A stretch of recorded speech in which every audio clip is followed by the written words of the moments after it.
بسم اللہ الرحمن الرحیم۔ رمضان کو روزے کے ساتھ مخصوص کیوں کیا گیا؟ اللہ تعالیٰ نے روزے رمضان میں فرض کیے ہیں اور دونوں کو ایک دوسرے کے ساتھ لازم و ملزوم قرار دیا ہے، اور حقیقت یہ ہے کہ ان دو برکتوں اور سعادتوں کا اجتماع بڑی حکمت اور اہمیت کا حامل ہے، اور اس کی سب سے بڑی وجہ یہ ہے کہ رمضان ہی وہ مہینہ ہے جس میں قرآن مجید نازل ہوا اور گم کردہ راہ انسانیت کو صبح صادق نصیب ہوئی۔ اس لیے یہ عین مناسب تھا کہ جس طرح طلوع صبح صادق روزے کے آغاز کے ساتھ مربوط کر دی گئی ہے، اسی طرح اس مہینے کو بھی، جس میں ایک طویل اور تاریک رات کے بعد پوری انسانیت کی صبح ہوئی، پورے مہینے کو روزے کے ساتھ مخصوص کر دیا جائے، خاص طور پر اس وقت جبکہ اپنی رحمت و برکت، روحانیت اور نسبت باطنی کے لحاظ سے بھی یہ مہینہ تمام مہینوں سے افضل تھا، اور بجا طور پر اس کا مستحق تھا کہ اس کے دنوں کو روزے سے اور راتوں کو عبادت سے آراستہ کیا جائے۔ حضرت شاہ ولی اللہ محدث دہلوی رحمۃ اللہ علیہ لکھتے ہیں کہ کسی اور مہینے کی تعیین ہونا ہی تھی تو اس کے لیے اس مہینے سے بہتر کوئی مہینہ نہ تھا جس میں قرآن مجید نازل ہوا۔ ملت مصطفی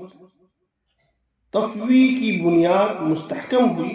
مزید برآں یہ کہ شب قدر کا امکان بھی زیادہ تر اسی مہینے میں ہے۔ حجت اللہ البالغہ۔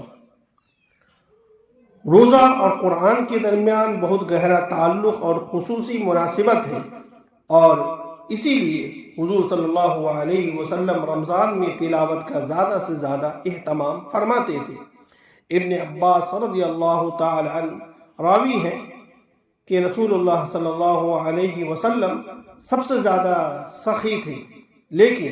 رمضان میں جب حضرت جبریل علیہ السلام آپ صلی اللہ علیہ وسلم سے ملنے آتے، اس زمانے میں سخاوت کا معمول اور بڑھ جاتا۔ حضرت جبریل علیہ السلام رمضان کی ہر رات میں آپ صلی اللہ علیہ وسلم کے پاس آتے اور قرآن مجید کا دور کرتے۔ اس وقت جب حضرت جبریل علیہ السلام آپ صلی اللہ علیہ وسلم سے ملتے، آپ سخاوت، داد و دہش اور نیکی کے کاموں میں تیز ہوا سے بھی تیز نظر آتے۔ حضرت مجد الفسانی رحمۃ اللہ علیہ اپنے ایک مکتوب میں تحریر فرماتے ہیں،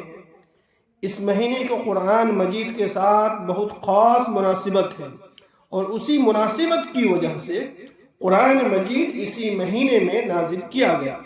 یہ مہینہ ہر قسم کی خیر و برکت کا جامع ہے۔ آدمی کو سال بھر میں بھی مجموعی طور پر جتنی برکتیں حاصل ہوتی ہیں، وہ اس مہینے کے سامنے اس طرح ہے جس طرح سمندر کے مقابلے میں قطرہ۔ اس مہینے میں جمیعت باطنی کا حصول پورے سال جمیعت باطنی کے لیے کافی ہوتا ہے، اور اس میں انتشار اور پریشان خاطری بقیہ تمام دنوں بلکہ پورے سال کو اپنی لپیٹ میں لے لیتی ہے۔ قابل مبارکباد ہیں وہ لوگ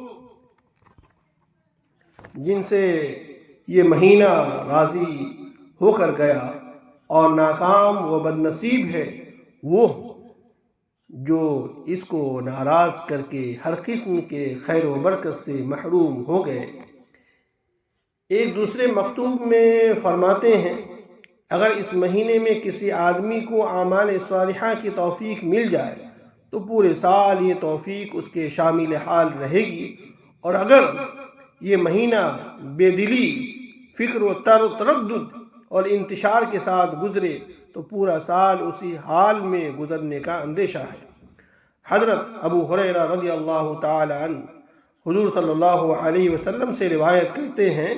کہ آپ صلی اللہ علیہ وسلم نے فرمایا کہ جب رمضان آتا ہے تو جنت کے دروازے کھول دیے جاتے ہیں، جہنم کے دروازے بند کر دیے جاتے ہیں اور شیاطین کو پابِ زنجیر کر دیا جاتا ہے۔